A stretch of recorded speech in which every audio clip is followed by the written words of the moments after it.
이 계집년은 뭐야?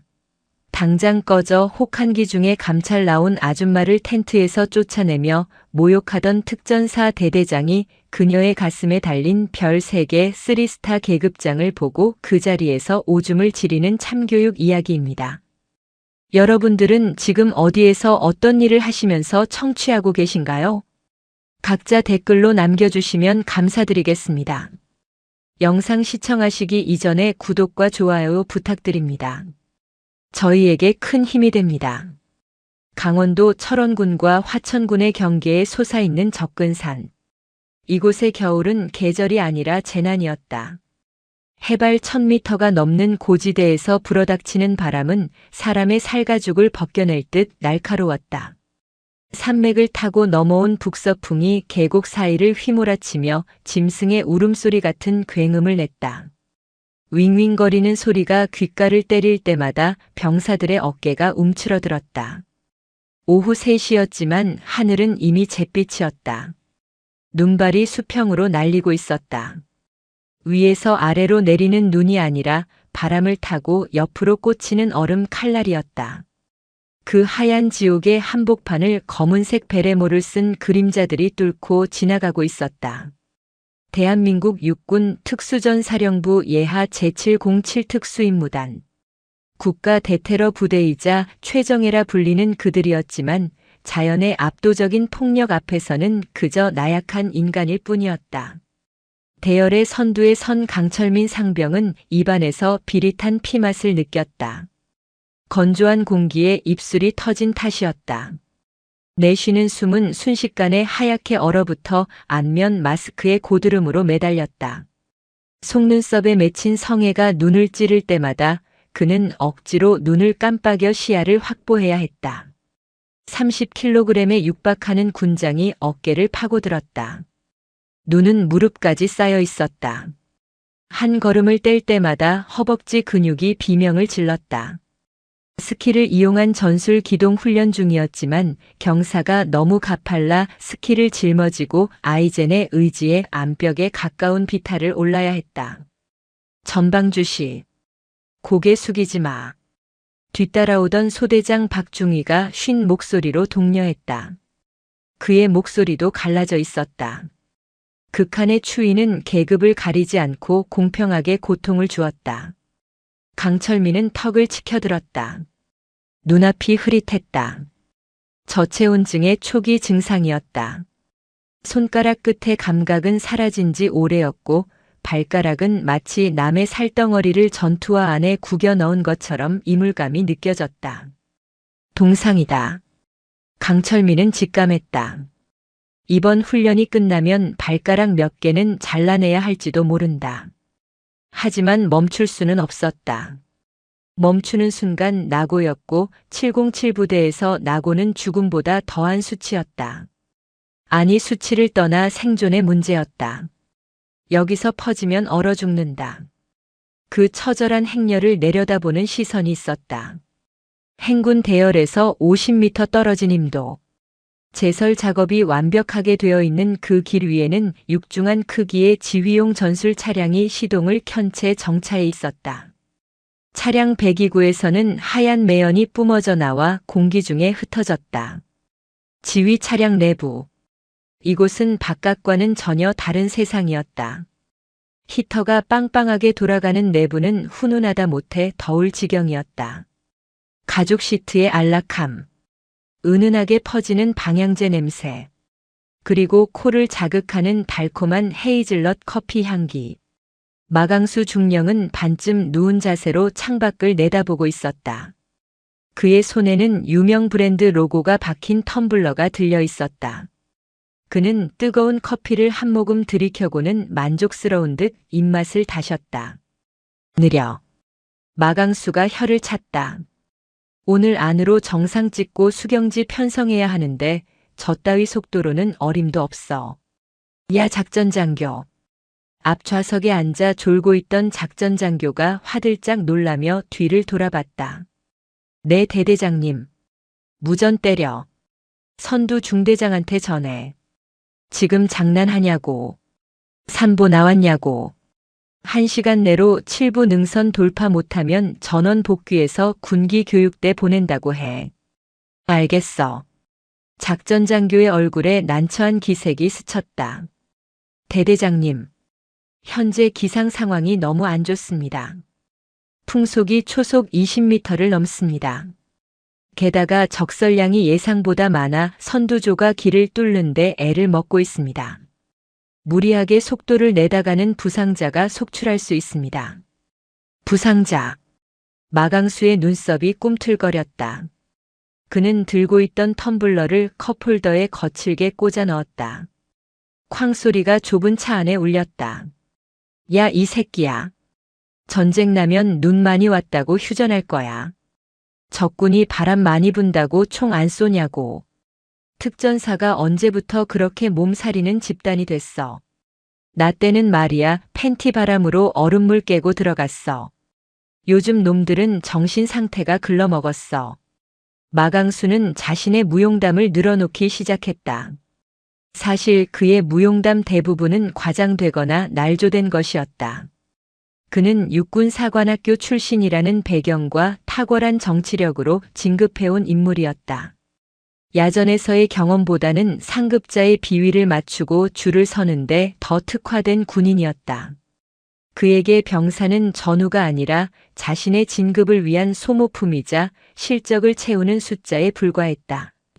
하지만 대대장님, 이번 훈련은 혹한기 생존이 목적이지 속도전이 아닙니다. 이미 의무대로부터 동상 의심 환자가 10명 넘게 보고되었습니다. 시끄러워. 핑계 대지 마. 그게 다 정신력이 썩어 빠져서 그런 거야. 긴장하면 춥지도 않아. 무전기 줘봐. 내가 직접 한다. 마강수가 작전 장교의 손에서 무전기를 낚아챘다. 그는 송수신 버튼을 꾹 눌렀다. 선두 중대장. 나 대대장이다. 잘 들어라. 너희들이 지금 걷고 있는 그 길은 내가 20년 전에 뛰어다니던 길이다. 엄살 부리지 마라. 해 떨어지기 전에 목표 지점 도착 못하면 오늘 저녁밥은 없는 줄 알아라. 알겠나? 이상. 무전기 너머로 거친 숨소리와 함께 수신 양호라는 힘없는 대답이 들려왔다. 마강수는 코웃음을 치며 무전기를 던지듯 내려놓았다. 그는 다시 텀블러를 집어들었다. 따뜻한 커피가 식도를 타고 내려가며 온몸을 데웠다. 그는 창밖의 눈보라 속에서 개미처럼 기어가는 병사들을 보며 묘한 우월감을 느꼈다. 저들은 흙바닥을 기는 벌레들이고 자신은 그들을 지배하는 신이었다. 차 돌려. 수경 예정지로 먼저 가서 텐트 쳐놓고 기다린다. 내 텐트에는 난로 2개 피워놔. 춥게 하지 말고. 운전병이 알겠습니다라고 짧게 대답하며 기어를 넣었다. 지휘 차량이 눈길을 미끄러지듯 빠져나갔다. 그 시각 강철민은 한계를 시험받고 있었다. 마강수의 독촉 무전이 떨어진 직후 소대장은 속도를 높이라고 소리쳤다. 무리였다.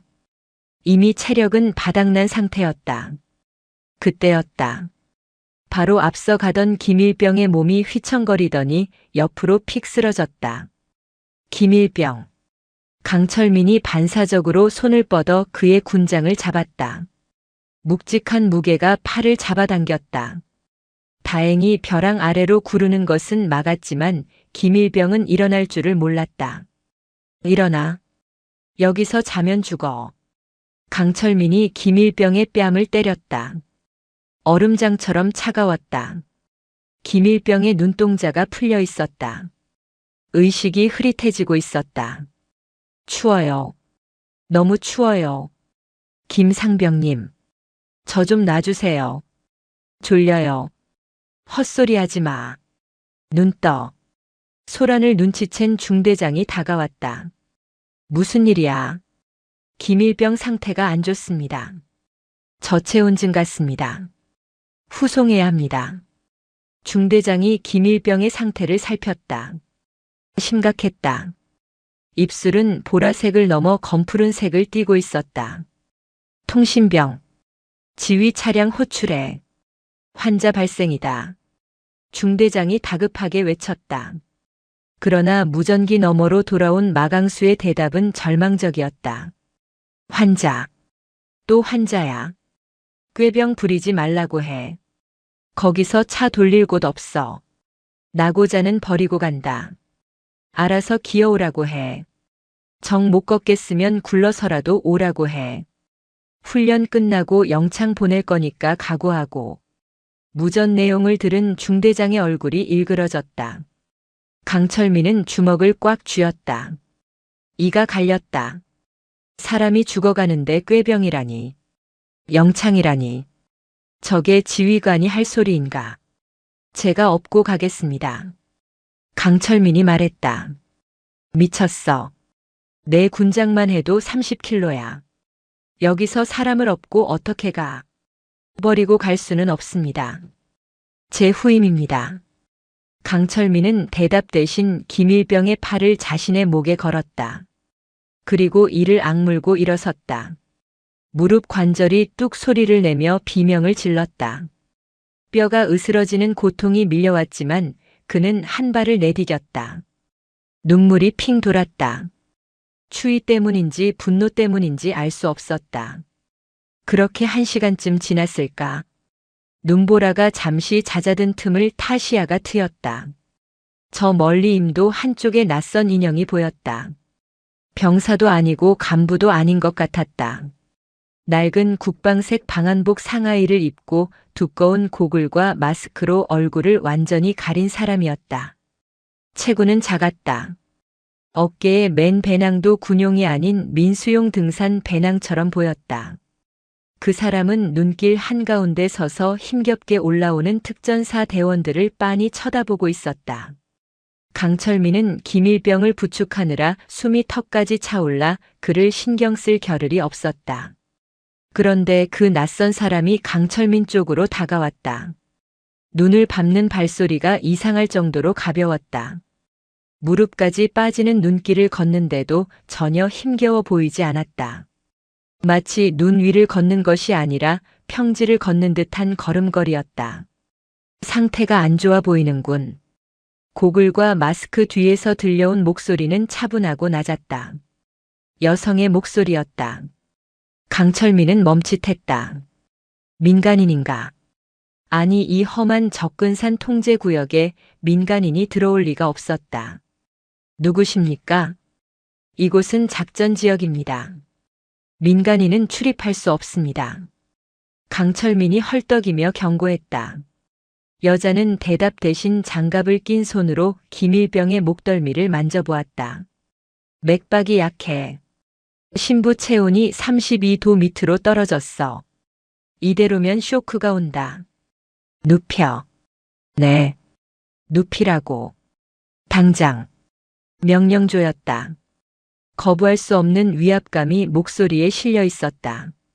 강철민은 얼떨결에 김일병을 눈 위에 눕혔다. 여자는 배낭에서 은색 보온병을 꺼냈다. 뚜껑을 열자 하얀 김이 피어올랐다.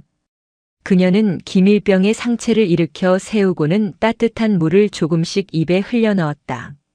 설탕물이야. 당분을 섭취해야 체온이 올라가. 천천히 마시게 해. 김일병이 본능적으로 물을 받아 마셨다. 기침을 몇 번 하더니 창백하던 얼굴에 아주 미세하게 혈색이 돌았다. 너는 괜찮나? 여자가 고개를 돌려 강철민을 보며 물었다. 고글 너머의 눈빛이 강철민을 꿰뚫어 보는 것 같았다. 괜찮습니다. 끄떡없습니다. 강철민은 반사적으로 대답했다. 여자는 잠시 그를 응시하더니 고개를 끄덕였다. 도끼는 있군. 하지만 장비가 형편없어. 이 날씨에 구형 방한화라니. 발가락 안 잘린 게 용하네. 그녀는 정확하게 짚어냈다. 강철민이 신고 있는 전투화는 보급된 지 10년이 넘은 구형이었다.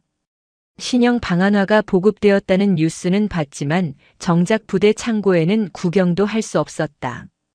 행정보급관은 상부에서 아직 안 내려왔다며 기다리라고만 했다. 그때였다.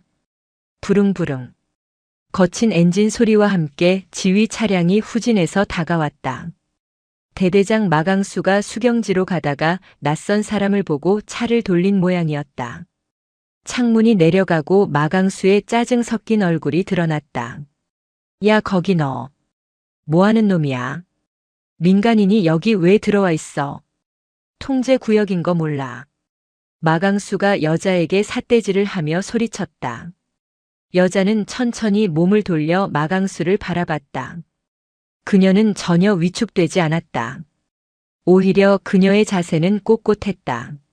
마치 하급자를 대하는 듯한 태도였다. 질문을 했으면 대답을 해야지. 벙어리야. 곡을 벗어. 마강수가 차 문을 열고 내렸다. 그는 추운 듯 몸을 잔뜩 웅크리며 여자에게 다가갔다. 이봐요, 아줌마. 여기 약초 캐러 오는 뒷산 아니야. 군사작전 구역이라고. 당장 안 내려가면 경찰 불러서 넘겨버릴 거야. 알겠어. 아줌마. 그 단어에 여자의 고글 뒤 눈매가 살짝 찌푸려졌다. 그녀는 천천히 마스크를 내렸다. 드러난 얼굴은 화장기 하나 없는 중년 여성의 얼굴이었다. 찬바람에 피부가 터서 붉게 달아올라 있었지만 단호하게 담은 입술과 강인한 턱선은 범상치 않은 기운을 풍겼다. 마강수 중령.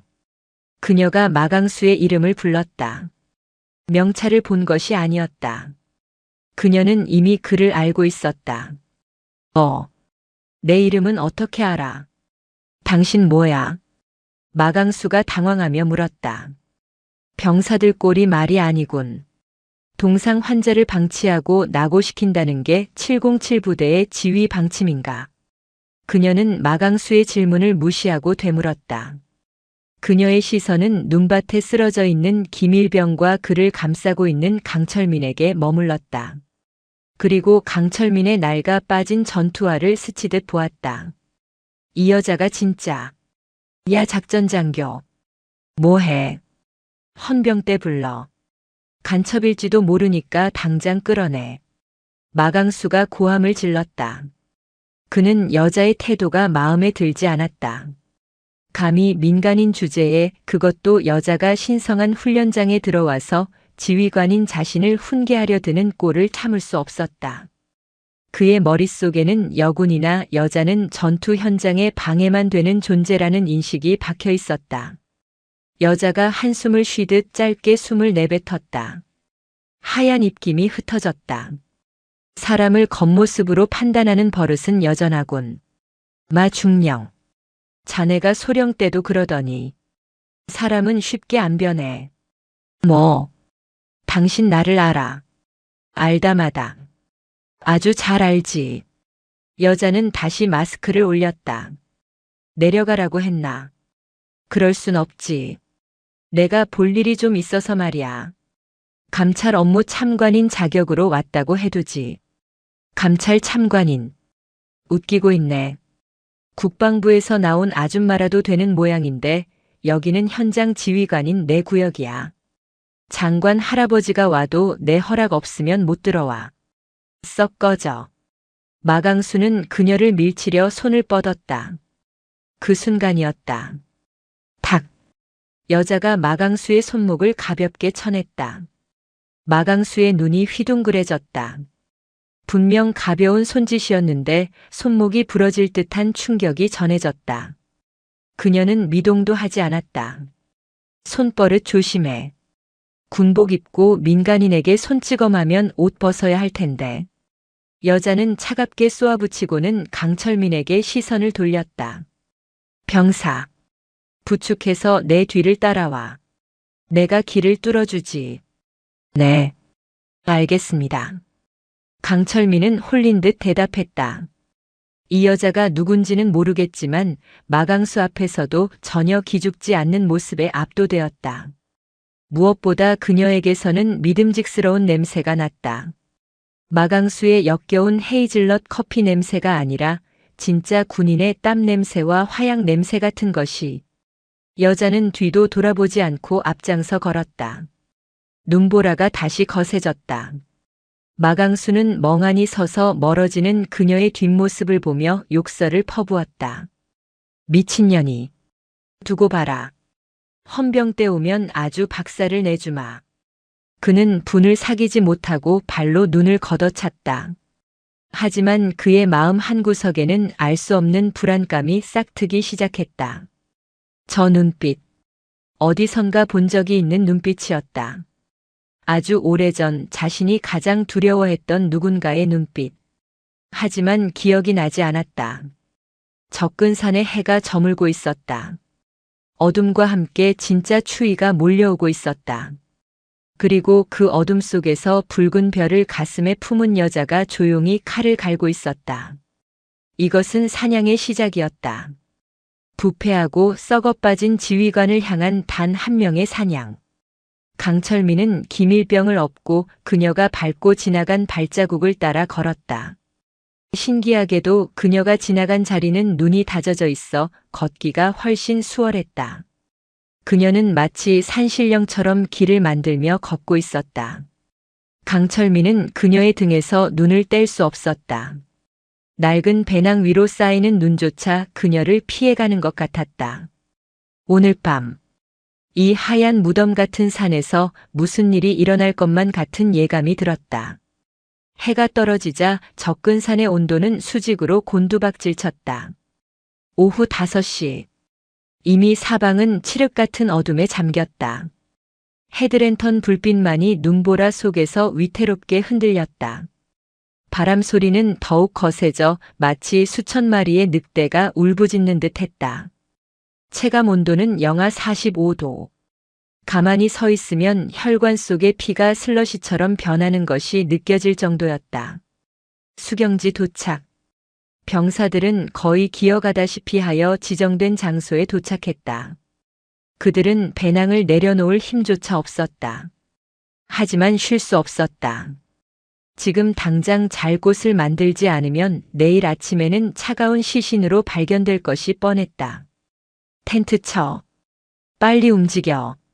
손 멈추면 죽는다. 중대장의 다급한 외침이 들렸다. 병사들은 언손을 호호 불며 텐트 폴대를 꺼냈다. 그러나 극한의 추위 앞에서는 모든 장비가 무용지물이었다.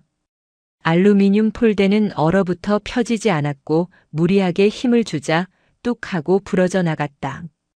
텐트 천은 딱딱하게 굳어 마치 함석판처럼 변해 있었다. 팩을 박으려 땅을 쳤지만 얼어붙은 땅은 팩을 튕겨냈다. 챙, 챙. 쇠가 쇠를 때리는 날카로운 소리만이 공허하게 울렸다. 그 아수라장 한가운데 마강수의 왕국이 건설되고 있었다. 수경지에서 가장 평평하고 바람이 덜 부는 명당 자리. 그곳에는 이미 대형 지휘소 텐트가 웅장하게 세워져 있었다. 선발대로 도착한 지원 중대 병력이 마강수를 위해 미리 설치해 둔 것이었다. 텐트 안에서는 주황색 불빛이 새어나왔다. 발전기가 돌아가는 소음과 함께 석유 난로 타는 냄새가 났다. 병사들은 덜덜 떨며 그 불빛을 부러운 눈으로 쳐다보았다. 저 안은 천국일 것이다. 따뜻한 공기, 뜨거운 커피, 푹신한 야전 침대. 지휘소 텐트의 입구가 열리고 마강수가 나왔다. 그는 두꺼운 파카를 입고 털이 달린 모자까지 쓰고 있었다. 한 손에는 여전히 텀블러가 들려 있었다. 야야. 동작들이 왜 그리 굼떠? 군뱅이 삶아 먹었나? 10분 내로 텐트 설치 완료하고 집합해. 늦는 소대는 오늘 저녁 국물 없다.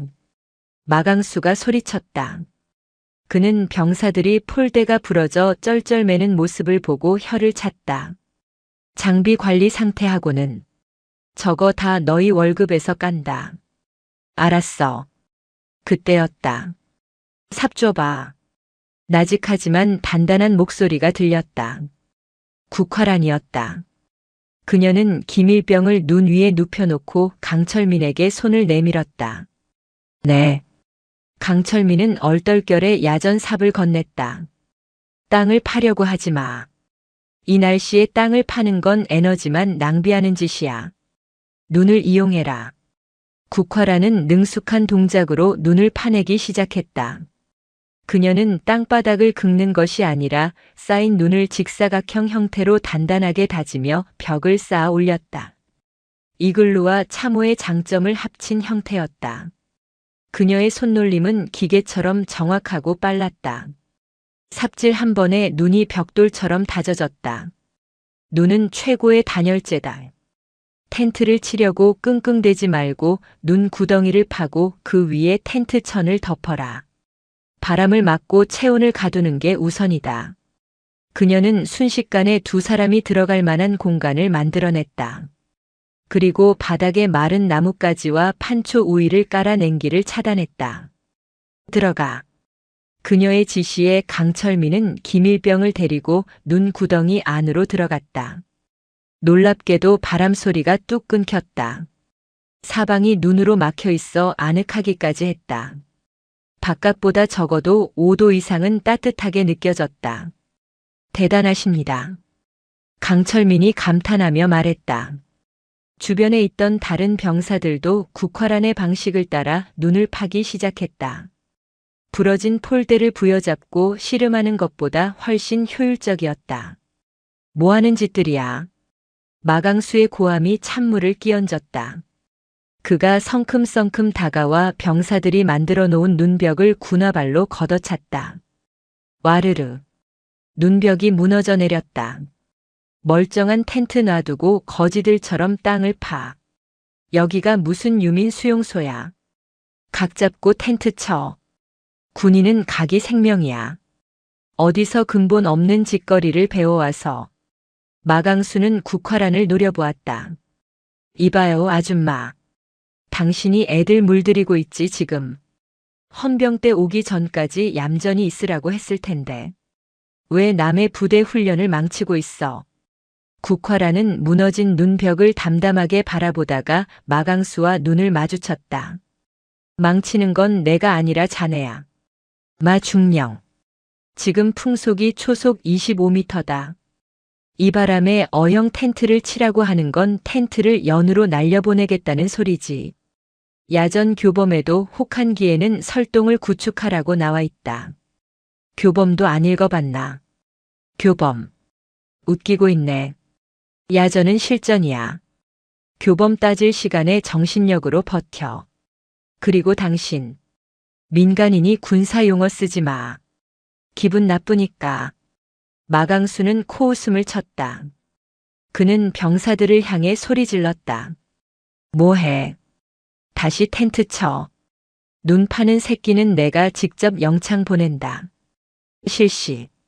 병사들은 울상을 지으며 다시 얼어붙은 땅바닥에 텐트를 펴기 시작했다. 강철민은 주먹을 꽉 쥐었다. 눈앞에 합리적인 방법을 두고 말도 안 되는 고집을 피우는 지휘관. 그것은 횡포였다. 국화란은 더 이상 대꾸하지 않았다. 대신 그녀는 품에서 작은 수첩을 꺼냈다. 장갑을 낀 손으로 볼펜을 꽉 쥐고 무언가를 적어 내려갔다. 지휘관의 독단으로 인한 비효율적 작전 운용. 병사들의 생존권을 위협하는 보여주기식 지휘. 시정 조치가 아닌 징계가 필요함. 그녀의 눈빛이 차갑게 가라앉았다. 지금은 참아야 했다. 결정적인 증거 이자를 확실하게 사회에서 매장시킬 수 있는 쐐기가 필요했다. 밤이 깊어갔다.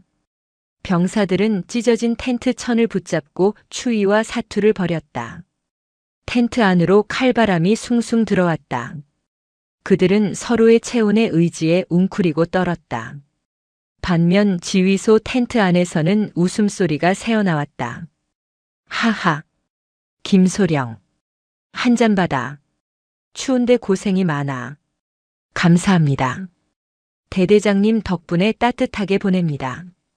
고기를 굽는 냄새가 났다. 삼겹살이었다. 지글지글 기름 끓는 소리와 고소한 냄새가 바람을 타고 병사들의 코끝을 자극했다. 새벽 1시. 허기짐은 추위보다 더 무서운 고통이었다. 병사들에게 지급된 저녁 식사는 전투식량 2형. 동결 건조된 밥알을 물에 불려 먹는 것이었지만 뜨거운 물이 없었다. 물을 끓일 버너도 연료도 모두 얼어버렸기 때문이다. 병사들은 돌덩이처럼 딱딱하게 굳은 밥알을 씹었다. 턱이 아팠다. 차가운 밥알이 위장에 들어오자 복통이 밀려왔다. 아, 라면 먹고 싶다. 누군가 작게 중얼거렸다. 그 말은 전염병처럼 번져 모두의 입안에 침이 고이게 했다. 지휘소 텐트 앞. 강철민은 물통을 들고 서 있었다. 김일병에게 먹일 따뜻한 물을 구하기 위해서였다. 국화란이 준 보온병의 물은 이미 바닥난 상태였다. 용건이 뭐냐? 보초를 서던 당번병이 물었다. 환자가 있어서 그렇습니다. 뜨거운 물 좀 얻을 수 있겠습니까? 강철민이 사정했다. 당번병은 난처한 표정을 지었다. 대대장님이 식사 중이라 외부인 출입 금지라고 하셨는데. 잠깐 기다려봐. 당번병이 텐트 안으로 들어갔다. 틈새로 내부 풍경이 보였다. 대형 난로 위에는 주전자가 끓고 있었고 테이블에는 삼겹살과 소시지 그리고 라면이 보글보글 끓고 있었다. 마강수와 참모들은 얼굴이 불그스름하게 상기된 채 건배를 하고 있었다. 술 냄새가 확 풍겼다. 훈련 중에 음주라니. 강철민의 눈이 커졌다. 대대장님, 밖에서 병사가 뜨거운 물을 좀 달라고 합니다. 환자가 있다고 합니다. 당번병의 말에 마강수가 인상을 구겼다. 그는 젓가락으로 라면 면발을 집어 올리다 말고 텐트 입구 쪽을 쳐다봤다. 누구야? 어떤 놈이 감히 대대장 식사하는데 기웃거려. 들어오라고 해. 강철민이 텐트 안으로 들어갔다. 훈훈한 공기가 얼굴을 감쌌다. 안경에 순식간에 김이 서렸다. 충성. 특임 3중대 상병 강철민입니다. 너 아까 그 아줌마 쫄병 노릇하던 놈 아니냐? 물이 왜 필요해? 마강수가 비릿하게 웃으며 물었다. 김일병이 저체온증으로 상태가 위중합니다. 따뜻한 물이 시급합니다. 위중. 지랄하고 있네. 야, 내가 볼 때는 너희가 너무 편해서 그래. 춥다 하니까 진짜 추운 줄 알지. 마강수는 종이컵에 담긴 소주를 털어 넣었다. 그리고 끓고 있는 라면 냄비에 국물을 국자로 떴다. 라면 국물이라도 좀 줄까? 이거 뜨끈한데. 한 모금 마시면 몸이 확 풀릴 텐데. 마강수가 국자를 강철민의 얼굴 앞으로 내밀었다. 얼큰한 냄새가 코를 찔렀다. 강철민은 굴욕감을 느꼈지만 김일병을 생각하며 고개를 끄덕였다. 감사합니다. 조금만 주시면 은혜 잊지 않겠습니다. 그래. 옛다. 먹어라. 마강수가 국자를 기울였다. 그러나 국물은 강철민의 수통이 아니라 바닥으로 쏟아졌다. 촤악. 뜨거운 국물이 흙바닥에 스며들었다. 김이 모락모락 피어올랐다. 어이쿠. 손이 미끄러졌네. 아까워서 어쩌냐. 바닥에 있는 거라도 핥아 먹을래. 마강수와 참모들이 낄낄거리며 웃었다. 그것은 악마의 웃음소리였다. 강철민은 온몸이 부들부들 떨렸다. 이것은 군대가 아니었다. 조폭 집단보다 못한 쓰레기 소굴이었다. 그는 주먹을 쥐고 마강수를 노려보았다. 눈깔 안 깔아. 상급자를 그따위 눈으로 봐. 영창 가고 싶어. 마강수가 정색을 하며 소리쳤다. 그 순간 텐트 입구가 거칠게 젖혀졌다. 그만해라. 역겨워서 못 봐주겠군. 국화란이었다. 그녀는 텐트 안으로 성큼 들어왔다. 찬바람이 훅 하고 밀려 들어왔다. 그녀의 시선은 바닥에 쏟아진 라면, 국물과 강철민의 분노에 찬 얼굴, 그리고 마강수의 뻔뻔한 얼굴을 차례로 훑었다. 또 왔어. 이 아줌마가 여기가 어디라고 안방처럼 드나들어. 당번병 뭐해? 안 끌어내고. 마강수가 벌떡 일어났다. 마강수. 자네는 군복을 입을 자격이 없어.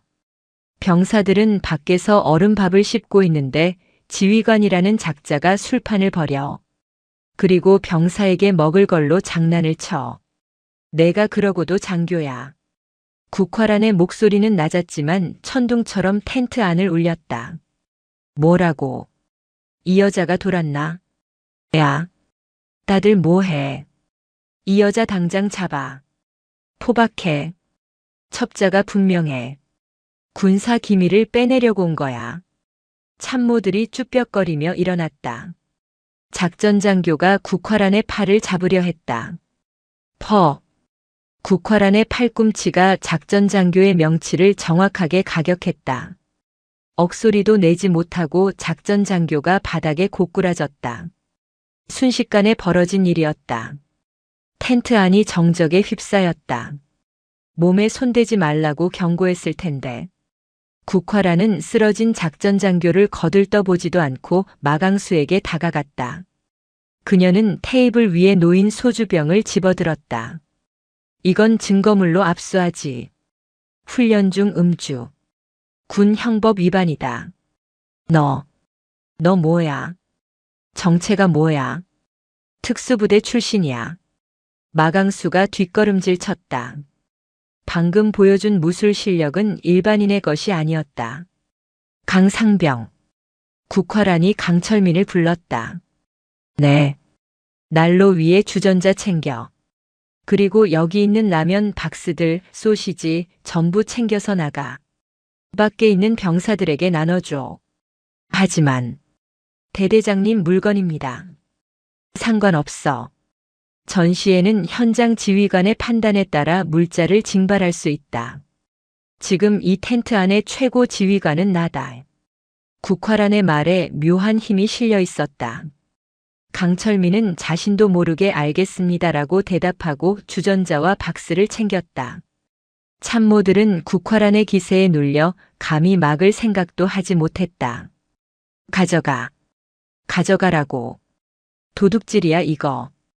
헌병 때 오면 다 죽었어. 너희들. 마강수가 악을 썼지만 국화란은 그를 벌레 보듯 쳐다봤다. 헌병대. 그래. 그들이 오면 아주 재미있는 일이 벌어지겠지. 기대하고 있어라 마중령. 내가 쏟아버린 국물값은 아주 비싸게 치러야 할 거야. 국화란은 강철민을 데리고 텐트를 나갔다. 밖으로 나오자마자 강철민은 텐트 안에서 가져온 주전자의 물을 김일병에게 먹였다. 따뜻한 물이 들어가자 김일병의 호흡이 안정을 찾았다. 감사합니다. 정말 감사합니다. 강철민이 울먹이며 말했다. 울지 마라. 군인은 억울할 때 우는 게 아니라 이길 방법을 찾을 때까지 일을 가는 거다. 국화란은 텐트에서 가져온 라면을 부수어 병사들에게 나눠주었다. 생라면이었지만 병사들에게는 꿀맛이었다. 아줌마. 아니 선생님. 정체가 뭡니까? 대대장님을 그렇게 다루는 분은 처음 봤습니다. 어느새 주변에 모여든 병사들이 경외심 어린 눈빛으로 물었다. 국화란은 엷게 미소 지었다. 나는 그냥 너희들 밥 챙겨주러 온 사람이다. 그녀는 밤하늘을 올려다봤다.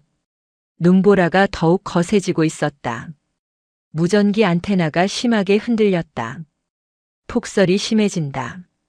내일 아침이면 고립될 거야. 진짜 싸움은 내일부터다. 국화란의 예언처럼 접근산의 눈은 멈출 기미가 보이지 않았다. 그것은 단순한 눈이 아니라 세상과 이 부대를 단절시키는 하얀 커튼이었다. 그리고 그 고립은 마강수에게는 파멸을, 병사들에게는 생존을 위한 투쟁을 예고하고 있었다. 강철민은 국화란의 옆모습을 보며 생각했다. 이분이 있다면 살 수 있다. 아니, 이 지옥 같은 부대를 바꿀 수 있을지도 모른다. 그의 가슴 속에서 뜨거운 무언가가 꿈틀거렸다. 그것은 희망이었다. 다음 날 아침, 접근산은 세상에서 지워져 있었다. 밤새 퍼부은 눈은 1미터가 넘게 쌓여 있었다. 텐트의 절반이 눈 속에 파묻혔고 산길은 흔적조차 찾을 수 없었다. 하늘과 땅의 경계가 사라진 하얀 감옥. 그곳에 제707 특수임무단은 고립되었다. 무전기에서는 치직거리는 잡음만 흘러나왔다. 폭설로 인한 전파 방해와 중계기 결함이 겹친 탓이었다. 통신병. 아직도 안 터지나. 사단이랑 연결 안 돼. 마강수 중령이 신경질적으로 소리쳤다.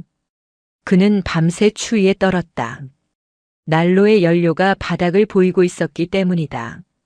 죄송합니다. 기상 악화로 감도가 매우 불량합니다. 게다가 발전기 연료도 거의 떨어져서 출력이 나오지 않습니다. 통신병이 울먹이며 보고했다.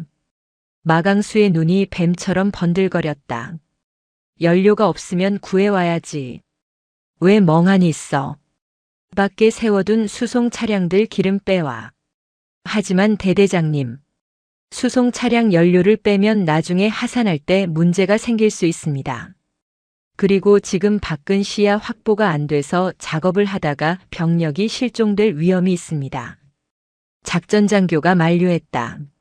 하지만 마강수는 듣지 않았다.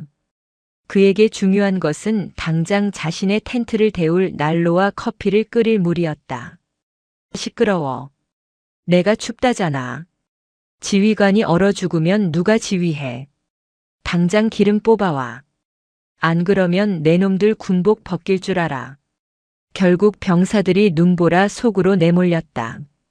그들은 허리춤까지 차오르는 눈을 헤치며 주차된 트럭으로 향했다. 자바라 호스를 입에 물고 기름통에서 경유를 빨아냈다. 입안으로 역한 기름이 넘어와 구역질을 했지만 멈출 수 없었다. 마강수의 히터는 멈추면 안 되기 때문이었다. 같은 시각 병사들의 수경지는 생존 투쟁의 현장이었다. 국화란이 만든 눈 구덩이, 설동은 그나마 사정이 나았다. 밤새 병사들은 교대로 자며 서로의 체온을 확인했다. 하지만 일반 텐트에서 잔 병사들은 지옥을 맛봤다. 텐트가 눈무게를 이기지 못해 무너져 내린 곳이 속출했다. 살려주세요. 다리가 안 움직여요. 이소대 텐트가 붕괴되면서 자고 있던 병사 3명이 깔렸다. 젖은 침낭과 무거운 눈덩이가 그들을 짓눌렀다. 비명 소리가 들리자 강철민이 뛰쳐나갔다. 삽 가져와. 빨리. 강철민이 맨손으로 눈을 파헤쳤다. 손톱이 깨지고 피가 났지만 느낄 겨를이 없었다. 국화란도 합류했다. 그녀는 침착하게 무너진 텐트의 지지대를 들어올리고 공간을 확보했다. 다들 침착해. 한 명씩 끌어낸다. 다리를 잡지 말고 겨드랑이를 잡아. 관절이 다쳤을 수도 있어. 국화란의 지휘 아래 병사들이 구조되었다. 다행히 골절은 없었지만 저체온증이 심각했다. 병사들은 사시나무 떨듯 떨며 입술이 파랗게 질려 있었다. 불이 필요합니다. 누군가 외쳤다. 하지만 젖은 나무는 불이 붙지 않았다. 그때 지휘소 텐트 쪽에서 따뜻한 연기가 피어오르는 것이 보였다. 마강수의 텐트였다. 병사들의 눈에 원망과 분노가 서렸다. 대대장님께 보고하고 환자들을 지휘소 텐트로 옮겨야 합니다. 거기는 난로가 2개나 있지 않습니까? 소대장이 결심한 듯 일어섰다. 그는 마강수의 텐트로 달려갔다. 하지만 잠시 후 그는 쫓겨나다시피 밖으로 나왔다. 그의 얼굴은 벌개져 있었고 눈가에는 물기가 맺혀 있었다. 뭐라고 하십니까? 강철민이 물었다. 소대장은 주먹을 꽉 쥐고 바들바들 떨었다. 자리가 없다고 하신다. 냄새나는 병사들 들이면 집중 안 된다고. 그냥 침낭 2개 겹쳐서 덮어주라고 하신다. 그 말을 들은 병사들 사이에서 욕설이 터져 나왔다. 이것은 군대가 아니었다. 저 안에 있는 자는 지휘관이 아니라 괴물이었다. 국화란이 조용히 일어섰다. 그녀의 눈빛이 매섭게 빛났다. 강상병. 수송 차량에 가서 예비 타이어 하나 가져와. 타이어 말입니까? 그래. 고무는 아주 좋은 연료지. 매연이 좀 심하겠지만 얼어 죽는 것보단 낫다. 타이어를 태워서 불을 피운다. 국화란의 지시에 강철민과 병사들이 움직였다. 그들은 차량에서 스페어 타이어를 떼어내 굴려왔다. 국화란은 타이어에 기름을 조금 붓고 불을 붙였다. 화르륵. 검은 연기와 함께 시뻘건 불길이 솟아올랐다. 고무 타는 냄새가 진동했지만 병사들에게는 그 열기가 구원이나 다름없었다. 그들은 타이어 주위로 옹기종기 모여 언손을 녹였다. 검은 그을음이 얼굴에 묻었지만 서로의 얼굴을 보며 안도의 미소를 지었다. 그 모습을 멀리서 지켜보던 마강수는 인상을 찌푸렸다. 저 무식한 놈들이 타이어를 태워 환경 오염시키는 꼴 좀 보라지. 야, 가서 꺼. 매연 냄새 들어오잖아. 하지만 작전 장교는 이번에는 움직이지 않았다. 그도 사람인지라 더 이상 병사들의 생존 수단을 뺏을 수는 없었다. 대대장님, 저거라도 없으면 정말 동사자가 나옵니다. 그냥 두시죠. 작전 장교의 반항에 마강수는 어이없다는 듯 쳐다봤다. 이 새끼가 이제 말대꾸를 해. 알았어. 두고 봐. 복귀하면 너부터 옷 벗길 테니까. 마강수는 씩씩거리며 다시 침대에 누웠다. 하지만 그는 몰랐다. 텐트 밖의 병사들이 타이어 불꽃을 보며 무슨 생각을 하고 있는지. 그들의 눈동자 속에서 타오르는 것은 타이어가 아니라 마강수를 향한 증오였다. 고립 이틀째. 식량이 바닥났다. 병사들에게 지급된 마지막 전투 식량도 떨어졌다. 마강수가 챙겨온 라면과 삼겹살도 동이 났다. 허기는 이성을 마비시켰다. 배고파 죽겠습니다. 김일병이 힘없는 목소리로 중얼거렸다. 강철민은 자신의 주머니를 뒤져보았지만 나오는 건 부스러기뿐이었다. 국화라는 배낭에서 무언가를 꺼냈다. 손바닥만 한 육포 몇 조각이었다. 이게 전해라. 이걸 잘게 찢어서 물에 끓여. 고기 국물을 만들어서 다 같이 나눠 마신다. 선생님은요? 선생님 드실 것도 없지 않습니까? 강철민이 거절하려 했지만 국화라는 고개를 저었다. 나는 버틸 수 있다. 너희는 젊어. 대사가 활발해서 금방 지쳐. 먹어라. 병사들은 육포 조각을 반합에 넣고 눈을 녹여 끓였다. 밍밍한 고기 국물이었지만 그들에게는 보약과도 같았다. 한 모금씩 돌아가며 마시는 동안 텐트 안에는 침묵이 흘렀다. 죄송합니다. 한 병사가 울음을 터뜨렸다. 저희는 특전사라고 폰만 잡았지 정작 실전 같은 상황이 오니까 아무것도 못합니다. 아줌마. 아니 선생님이 없었으면 저희 다 죽었을 겁니다. 국화라는 병사의 어깨를 두드려 주었다. 너희 잘못이 아니다. 군인은 훈련받은 대로 움직인다. 너희가 약한 게 아니라 너희에게 생존을 가르치지 않은 지휘관의 잘못이다. 그녀의 말은 병사들의 가슴 깊이 박혔다. 그때 밖에서 소란스러운 소리가 들렸다. 내놔. 내놓으라고 이 새끼들아. 마강수의 목소리였다. 강철민이 나가보니 기가 막힌 광경이 펼쳐지고 있었다.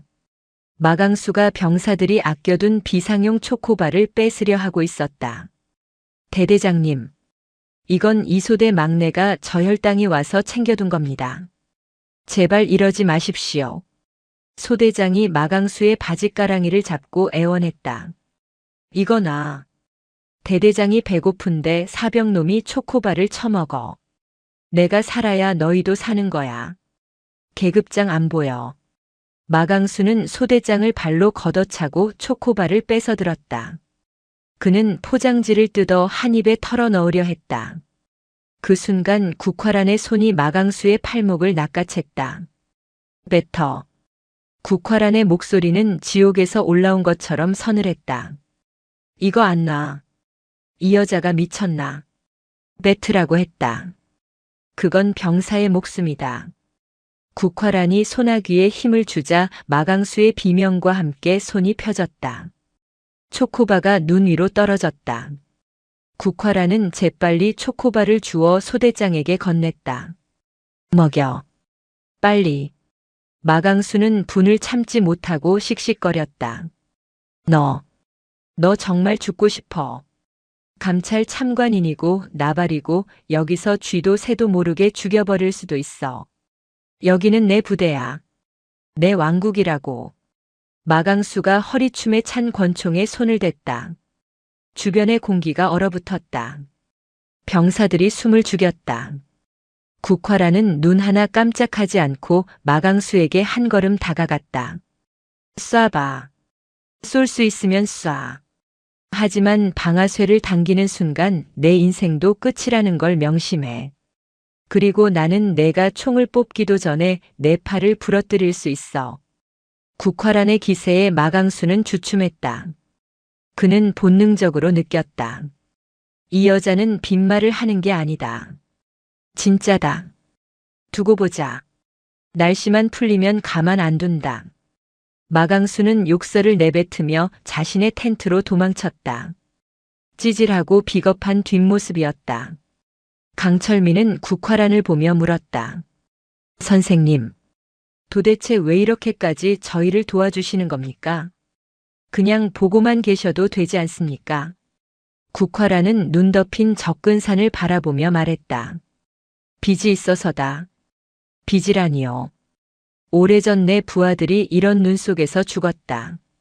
무능한 지휘관을 만난 탓에. 그때 맹세했지. 다시는 내 눈앞에서 병사들이 개죽음 당하게 두지 않겠다고.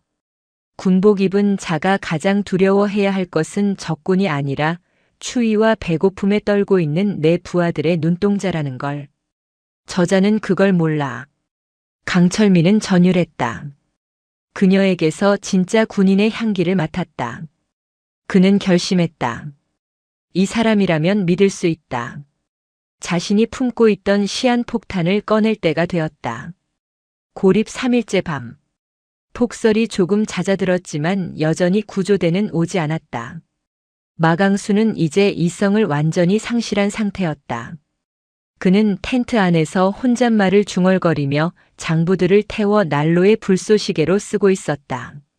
강철민은 국화란을 조용히 불렀다. 선생님, 드릴 말씀이 있습니다.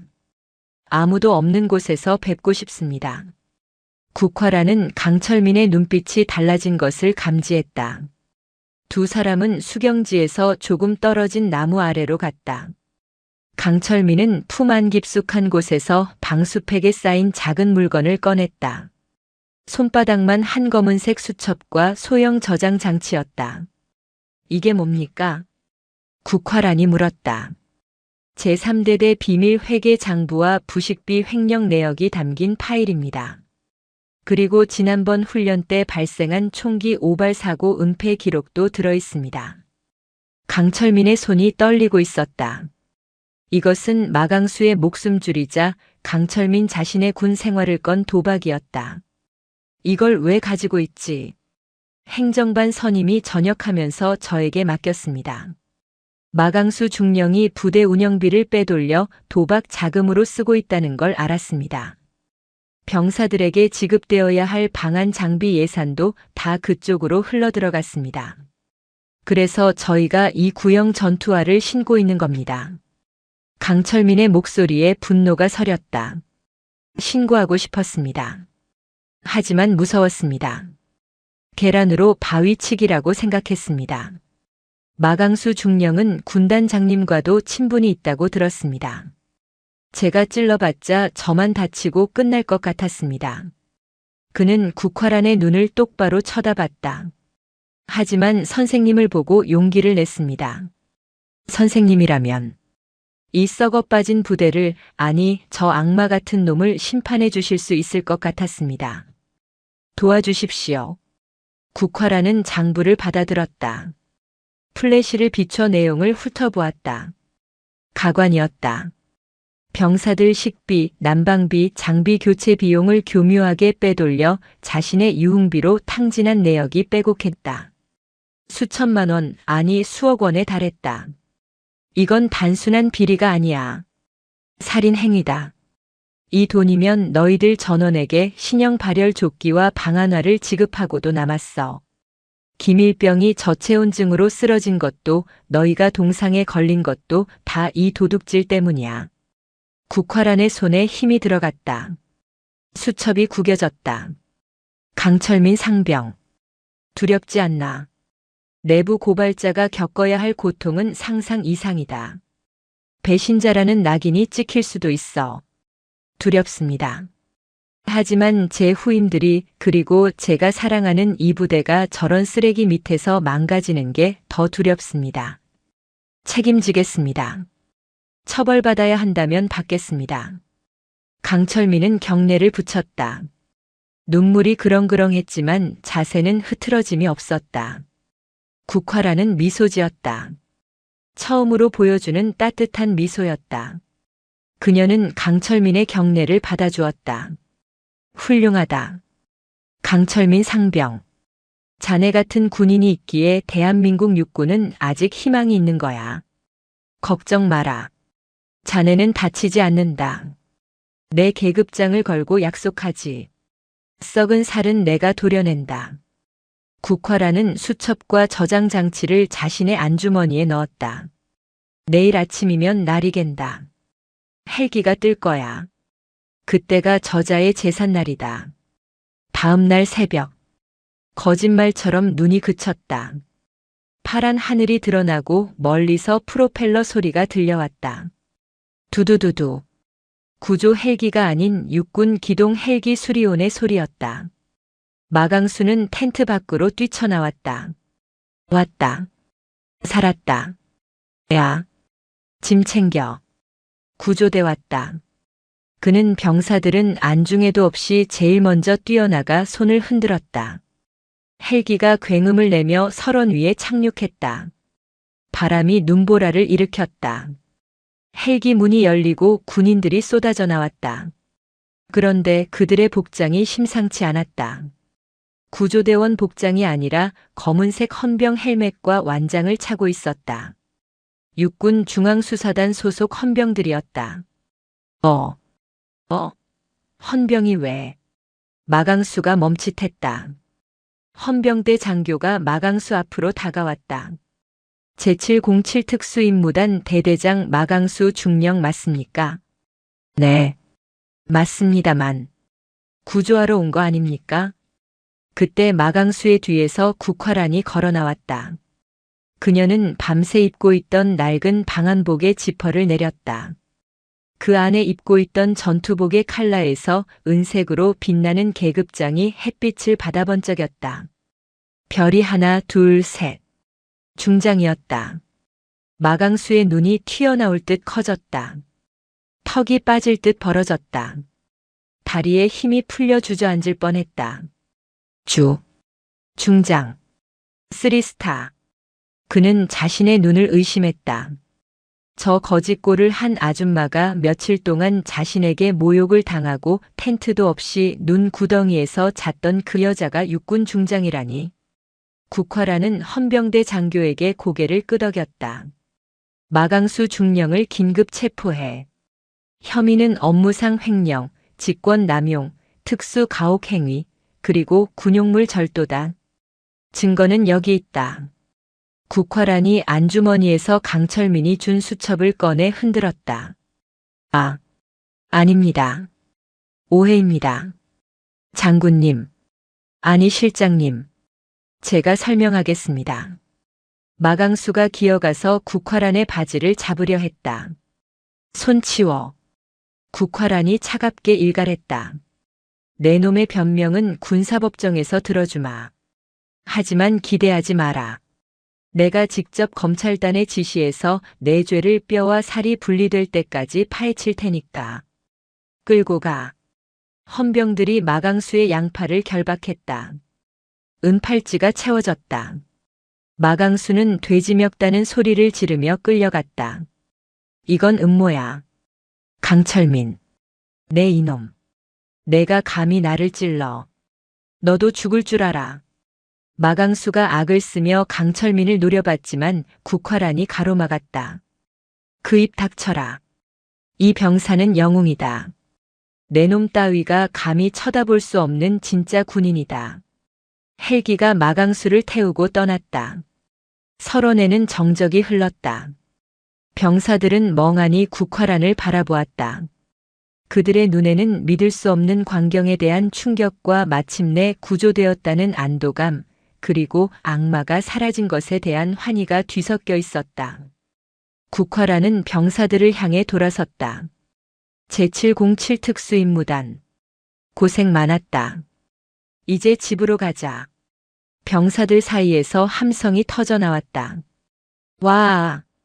강철민은 흐르는 눈물을 닦았다. 하얀 설원 위로 붉은 태양이 떠오르고 있었다. 그것은 새로운 시대의 시작을 알리는 신호탄이었다. 고립 4일째 아침. 구조 헬기가 온다는 통신이 터지자 마강수 중령은 돌변했다. 그는 살기 위해 미쳐 날뛰는 짐승과 같았다. 구조대가 도착했을 때 자신의 무능함과 비리가 드러나는 것을 막기 위해 그는 증거인멸을 시도했다. 야 작전장교. 뭐해? 저거 다 태워. 마강수는 지휘소 텐트 안에 쌓여있던 서류 뭉치를 난로에 집어 던졌다. 훈련 일지, 급식 장부, 유류 수불 대장 등 자신의 횡령 사실을 입증할 수 있는 문서들이었다. 매캐한 연기가 텐트를 가득 채웠다. 대대장님, 이건 공문서입니다. 태우시면 안 됩니다.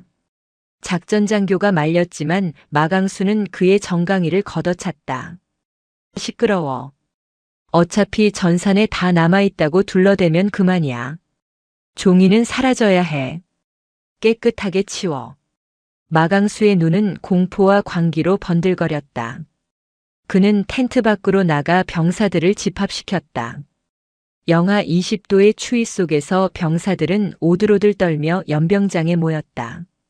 그들의 얼굴은 굶주림과 추위로 인해 해골처럼 변해 있었다. 마강수는 단상 위에 올라가 고래고래 소리를 질렀다. 잘 들어라. 잠시 후 상급 부대에서 구조 헬기가 온다. 헬기에서 내리는 분들에게 쓸데없는 소리 하지 마라.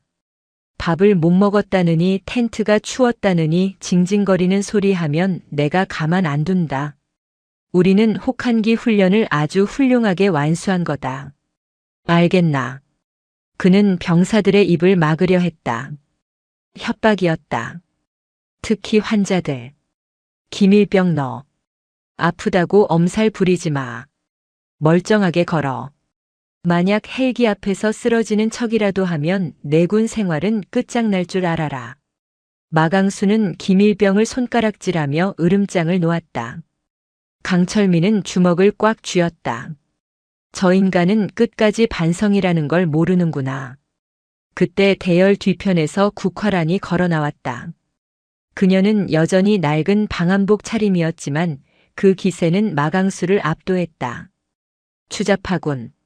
마강수. 그녀의 목소리가 쨍하게 울렸다. 병사들의 시선이 그녀에게 쏠렸다. 뭐야? 이 아줌마가 아직도 안 꺼지고 병사들을 협박해서 내 죄를 덮을 수 있을 것 같나? 하늘이 보고 있고 땅이 알고 있어. 그리고 무엇보다 내 부하들이 다 지켜봤다. 저들의 눈을 봐라. 저게 너를 존경하는 눈빛인가? 아니면 경멸하는 눈빛인가? 국화란의 지적에 마강수는 움찔했다. 병사들의 눈빛은 살기에 가까웠다. 만약 군법이 없었다면 당장이라도 달려들어 그를 물어뜯을 기세였다. 이 여자가 진짜 죽고 싶어서 환장했나? 마강수는 허리춤에서 권총을 꺼내들었다. KO 권총의 차가운 총구가 국화란의 이마를 겨누었다. 다들 뒤로 물러나. 이 여자는 간첩이야. 우리 부대를 와해시키려고 침투한 불순분자라고. 내가 즉결 처분하겠다. 마강수는 이성을 잃었다. 그는 방아쇠에 손가락을 걸었다. 병사들이 비명을 질렀다. 안 됩니다, 대대장님. 강철민이 뛰쳐나가려 했지만 국화란이 손을 들어 제지했다. 그녀는 총구 앞에서도 눈 하나 깜짝하지 않았다. 오히려 한 걸음 더 다가갔다. 쏴라. 군인이 비무장 민간인을 향해 총을 쏴. 그 순간 내 놈은 군인이 아니라 살인자가 되는 거야. 쏠 테면 쏴봐. 국화란의 눈빛은 총알보다 더 날카로웠다. 마강수의 손이 부들부들 떨렸다. 그는 쏘고 싶었다. 이 여자의 입만 막으면 모든 게 해결될 것 같았다. 하지만 그녀의 눈빛에 압도되어 손가락이 움직이지 않았다.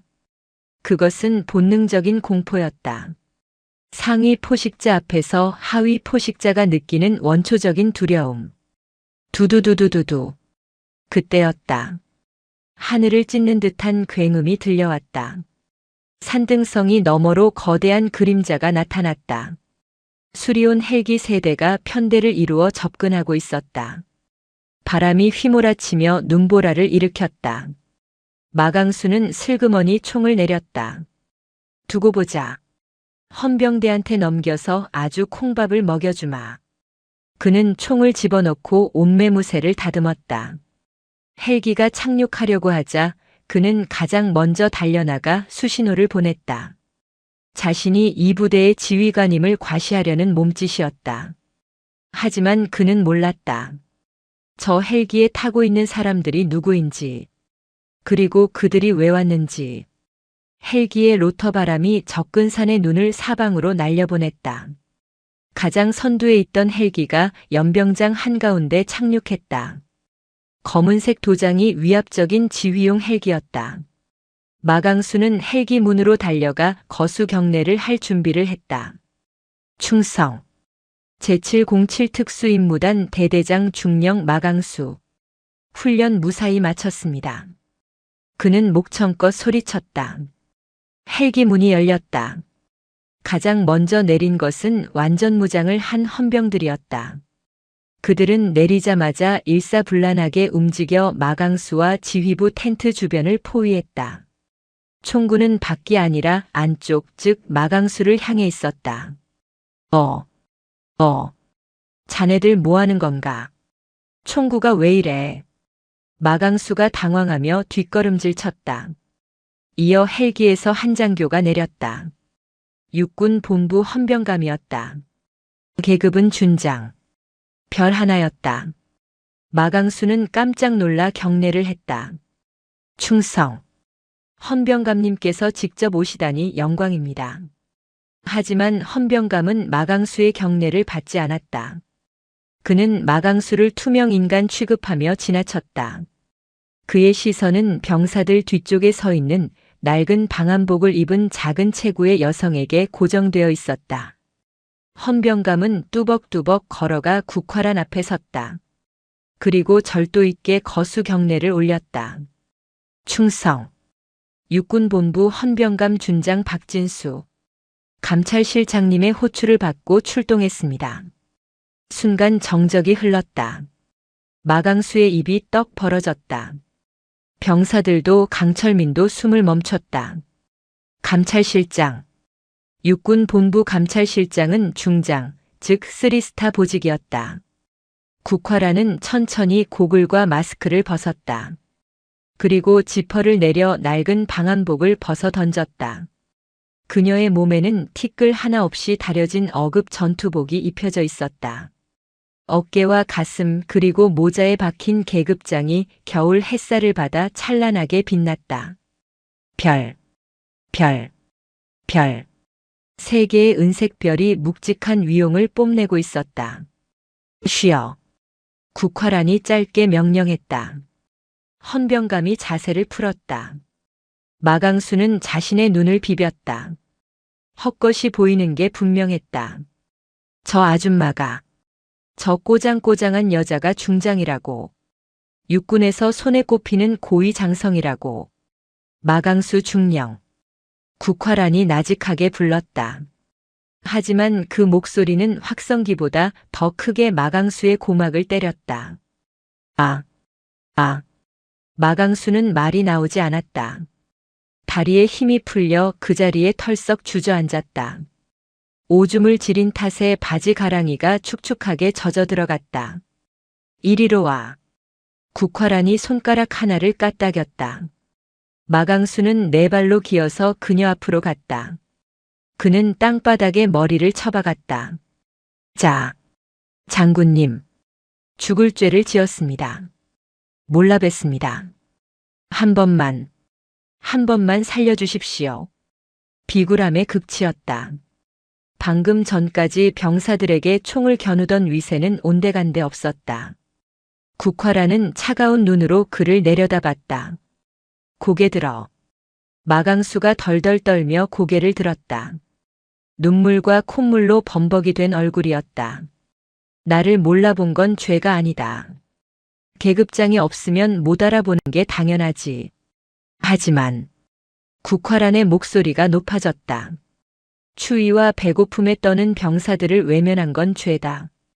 부하의 고통을 자신의 출세도구로 이용한 건 죄다. 그리고 대한민국 군인의 명예를 더럽힌 건 씻을 수 없는 중죄다. 국화란은 옆에 서 있던 강철민 상병을 불렀다.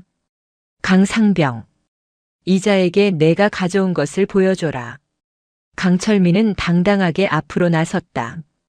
그는 품에서 비닐에 쌓인 수첩을 꺼내 마강수의 눈앞에 들이밀었다.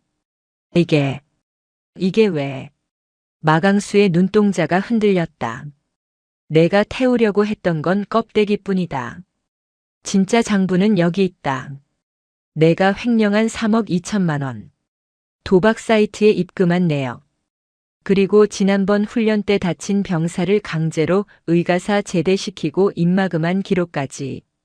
전부 여기 있다. 국화란이 선고를 내렸다. 헌병감. 이자를 긴급 체포해. 계급장 떼고 포승줄 묶어. 알겠습니다. 헌병들이 달려들었다. 그들은 거칠게 마강수의 양어깨를 잡고 일으켰다. 한 헌병이 마강수의 전투복 칼라에 붙은 중령 계급장을 뜯어냈다. 찍! 소리와 함께 계급장이 떨어져 나갔다. 안 돼. 이거나. 내가 누군지 알아. 우리 삼촌이 누군지 아냐고. 마강수가 발버둥 쳤지만 소용없었다. 차가운 수갑이 그의 손목을 조였다. 그는 짐짝처럼 헬기 쪽으로 끌려갔다. 병사들은 그 광경을 보며 입을 다물지 못했다. 가슴 속에서 뜨거운 무언가가 올라왔다. 그것은 통쾌함이었다. 평생 느껴보지 못한 짜릿한 카타르시스였다. 강철민은 흐르는 눈물을 닦을 생각도 하지 못했다. 정의는 있었다. 아직 이 군대에는 희망이 있었다. 붉은 별 3개가 그 증거였다. 마강수가 끌려간 뒤 적근산에는 기묘한 평화가 찾아왔다. 국화란 중장은 현장에서 즉시 부대 지휘권을 접수했다. 그녀는 가장 먼저 병사들의 식사부터 챙겼다.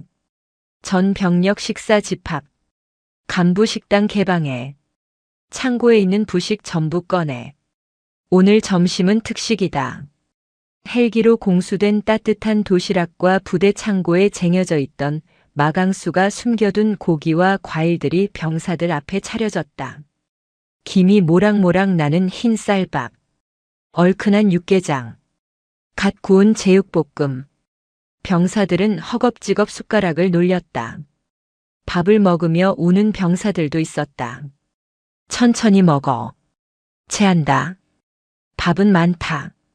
국화란은 식당을 돌아다니며 병사들의 어깨를 두드려 주었다. 그녀는 더 이상 서슬퍼런 장군이 아니었다. 마치 어머니처럼 따뜻한 눈빛으로 자식들을 챙겼다. 강철민은 국화란에게 다가가 경례를 했다. 장군님, 감사합니다. 정말 감사합니다. 국화란은 강철민을 바라보며 미소 지었다. 강상병, 자네 덕분이다. 자네가 용기를 내지 않았다면 나는 그냥 지나가는 아줌마로 끝났을 거야. 자네가 이 부대를 구한 거다. 아닙니다. 저는 그저 겸손할 필요 없다. 불의를 보고 참지 않는 것. 그게 진짜 용기다. 자네는 내가 본 최고의 특전사 요원이다. 국화라는 자신의 가슴에 달려있던 지휘관 휘장 하나를 떼어 강철민의 가슴에 달아주었다. 이건 내 선물이다. 나중에 전역할 때 가져가라. 그리고 기억해라. 군복은 계급을 과시하기 위해 입는 게 아니다. 약한 자를 지키고 국가를 수호하기 위해 입는 수의와 같은 것이다. 언제나 그 마음을 잊지 마라. 명심하겠습니다. 강철민은 목이 메어 큰 소리로 대답했다. 오후가 되자 부대 정비가 시작되었다. 국화라는 마강수 라인에 섰던 장교들을 모두 소환했다. 작전장교, 군수장교, 그리고 방관했던 중대장들까지. 너희들은 군인도 아니다. 부하들이 굶고 있는데 삼겹살이 넘어가더냐. 추위에 떨고 있는데 따뜻한 난로가 좋더냐. 그녀의 호통에 장교들은 고개를 들지 못했다. 전원 보직 해임이다. 그리고 징계위원회에 회부하겠다. 너희가 저지른 직무유기와 방조죄는 결코 가볍지 않다. 군복 벗을 각오해라. 피바람이 불었지만 그것은 생명을 죽이는 바람이 아니라 썩은 것을 도려내는 치유의 바람이었다. 헬기가 다시 떴다. 부상당한 기밀병과 동상 환자들이 최우선으로 후송되었다. 헬기에 오르며 기밀병은 국화란을 향해 손을 흔들었다. 국화란도 손을 들어 화답했다. 해가 저물어갔다. 접근산의 하얀 눈이 노을을 받아 붉게 물들었다. 국화란은 지휘소 텐트 앞에 서서 그 풍경을 바라보았다. 봄이 오겠군요. 강철민이 옆에 서서 말했다. 봄은 기다린다고 오지 않는다. 우리가 눈을 치우고 길을 내어 오는 거야. 오늘 우리는 그 길을 조금 낸 것뿐이다. 국화라는 깊은 숨을 들이마셨다. 차갑지만 상쾌한 공기가 폐부를 채웠다. 나는 이제 돌아간다. 하지만 내 눈은 언제나 너희를 지켜보고 있을 거다. 부디 다치지 말고 무사히 전역해라. 네, 알겠습니다. 국화라는 마지막으로 병사들을 향해 거수 경례를 했다. 제707 특수임무단, 위국 헌신 군인본분, 의상, 충성. 수백 명의 병사들이 목이 터져라 복창했다. 그 소리가 접근산을 울리고 메아리 쳤다. 국화란이 탄 헬기가 떠올랐다. 병사들은 헬기가 점이 되어 사라질 때까지 자리를 뜨지 않았다. 그들의 가슴 속에는 평생 잊지 못할 붉은 별 3개가 새겨졌다. 그것은 권위의 상징이 아니라 진정한 리더십과 사랑의 상징이었다. 접근산의 바람은 여전히 차가웠지만 더 이상 춥지 않았다. 그들의 마음속에 뜨거운 불꽃이 타오르고 있었기 때문이다. 정의라는 이름의 불꽃이. 접근산에서의 구조작전이 끝나고 일주일 뒤 육군본부 감찰실 지하조사실. 이곳은 햇빛이 들지 않는 또 다른 감옥이었다. 회색 콘크리트 벽은 차가웠고 천장에 매달린 형광등만이 창백한 빛을 뿜어내고 있었다. 책상 하나와 의자 2개가 전부인 좁은 방. 그곳에 마강수가 앉아 있었다. 일주일 전만 해도 제707 특수임무단의 제왕으로 군림했던 그의 모습은 온데간데 없었다. 죄수복 대신 아직 벗지 못한 전투복은 땀과 오물에 찌들어 악취를 풍겼다. 어깨에 계급장이 뜯겨나간 자리는 실밥이 터져 너덜거렸고 기름기가 흐르던 얼굴은 수염이 덥수룩하게 자라 초췌했다. 철컥. 육중한 철문이 열리고 국화란 중장이 들어왔다. 그녀는 마강수의 맞은편 의자에 앉았다. 손에는 두꺼운 파일철이 들려 있었다. 잘 잤나? 마강수. 국화란이 건조하게 물었다. 자, 장군님. 오해입니다. 이건 모함입니다. 강철민 그 녀석이 저한테 앙심을 품고 조작한 겁니다. 제가 얼마나 부대를 사랑했는데요. 마강수는 쉰 목소리로 애원했다. 아직도 상황 파악이 안 된 눈치였다. 국화라는 대꾸 없이 파일을 책상 위에 던졌다. 쿵소리가 조사실을 울렸다. 조작이라. 아주 소설을 쓰는군. 내가 차명 계좌로 빼돌린 공급 내역, 납품업체 사장과 주고받은 문자 메시지, 그리고 유흥업소 출입 기록까지 금융수사팀이 다 확보했다.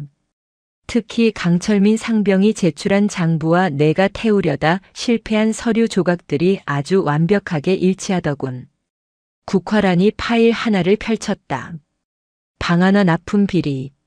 원래 지급되어야 할 신형 방하나 예산을 빼돌려 짝퉁 중국산 자재를 쓴 업체에 넘기고 리베이트로 5천만 원을 받았더군. 덕분에 병사들 발가락이 썩어 나갔어. 이건 횡령이 아니라 상해 치사 미수야. 그건 업체 측에서 일방적으로. 닥쳐. 국화란의 일갈에 마강수가 입을 다물었다. 더 재미있는 건 내 부하들의 증언이다.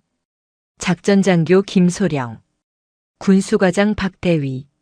내가 아끼던 그 신복들이 지금 옆방에서 무슨 이야기를 하고 있는지 아나. 국화란은 엷은 미소를 지었다. 그것은 마강수에게 사형 선고나 다름없었다. 너를 주범으로 지목하고 자신들은 강압에 못 이겨 시키는 대로 했다고 자백했다.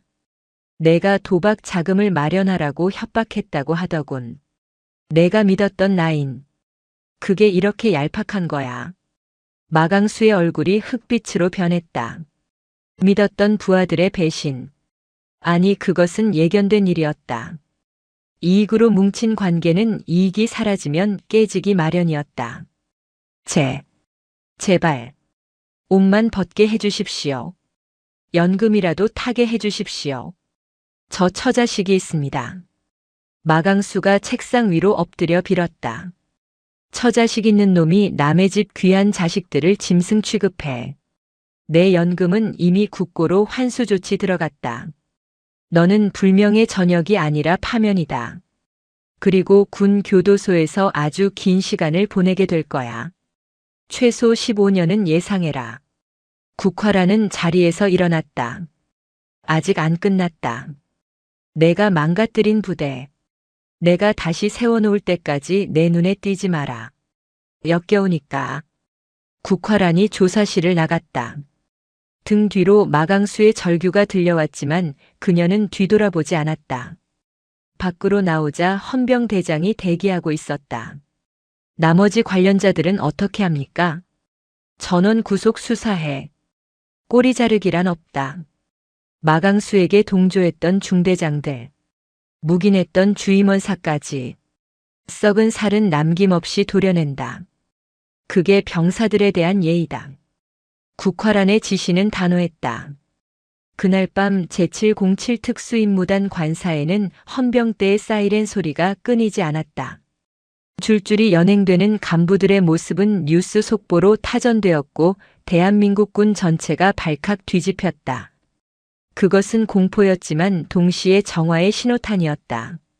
마강수가 구속되고 한 달 뒤 적근산에는 진짜 봄이 찾아왔다. 눈이 녹은 연병장에는 아지랑이가 피어올랐다. 하지만 달라진 것은 계절뿐만이 아니었다. 부대 전체의 공기가 바뀌었다.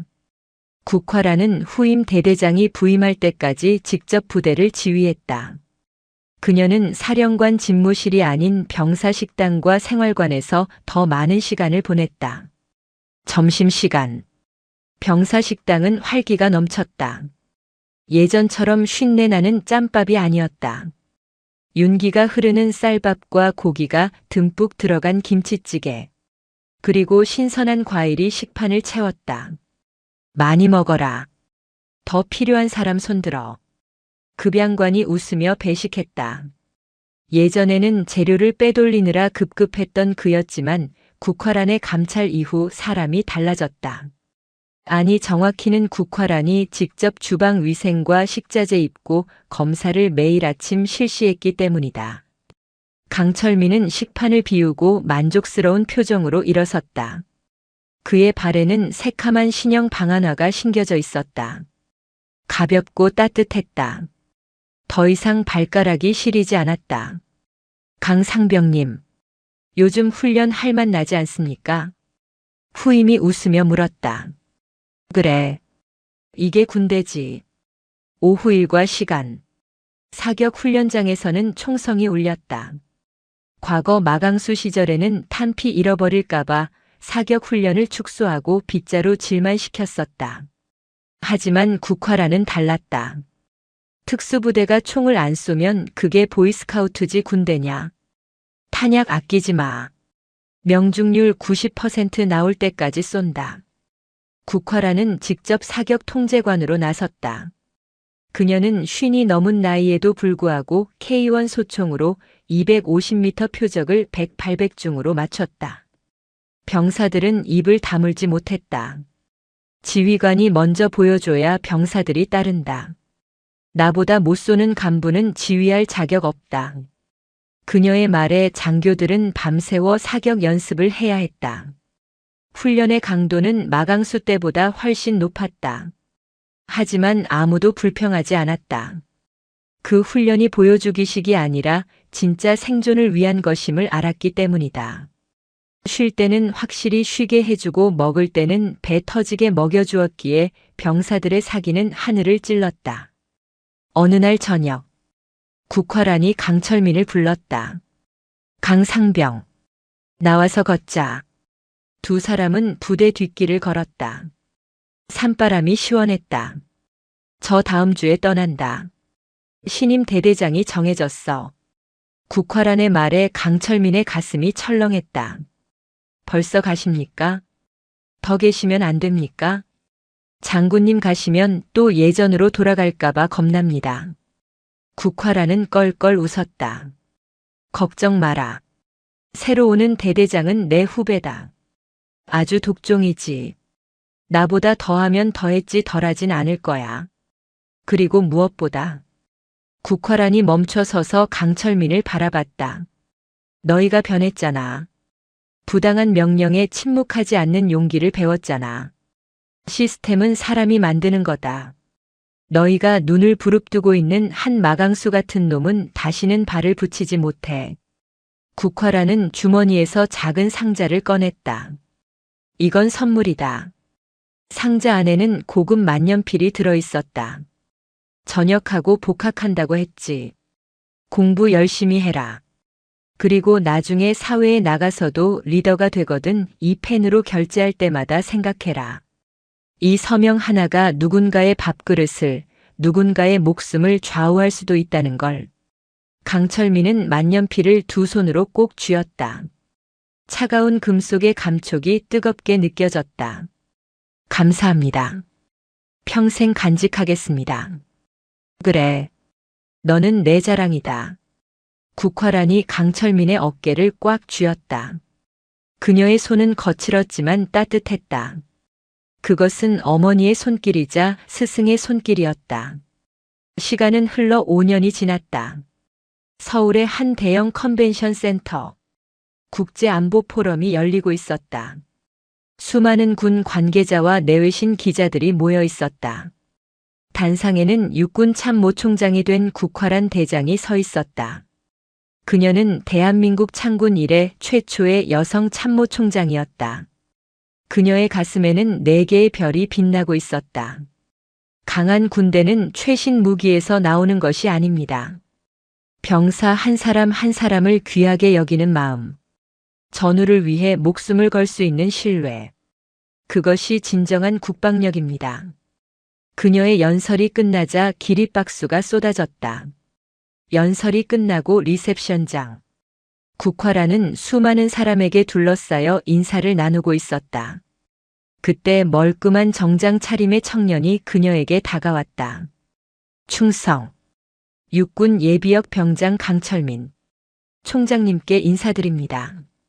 국화란이 고개를 돌렸다. 그녀의 눈이 커졌다. 강철민. 이게 얼마만인가. 국화란이 반가움에 활짝 웃으며 악수를 청했다. 강철민은 더 이상 앳된 병사가 아니었다. 눈빛이 깊어진 늠름한 사회인이 되어 있었다. 변호사가 되었다고 들었다. 내부 고발자를 돕는 일을 한다지. 네. 총장님 덕분입니다. 그때 가르쳐 주신 용기로 억울한 사람들을 돕고 있습니다. 강철민은 양복 안주머니에서 낡은 만년필을 꺼내 보였다. 5년 전 국화란이 준 선물이었다. 아직도 이걸 쓰는군. 제 보물 1호입니다. 서명할 때마다 총장님 말씀을 되새깁니다. 두 사람은 잠시 옛날 이야기를 나누었다. 마강수의 소식도 나왔다. 그는 징역 12년을 선고받고 복역 중이며 감옥에서도 죄수들에게 왕따를 당해 비참하게 지내고 있다고 했다. 총장님, 그때 적근산에서 저희를 구해주셔서 감사합니다. 단순히 목숨을 구해주신 게 아니라 사람답게 사는 법을 알려주셨습니다.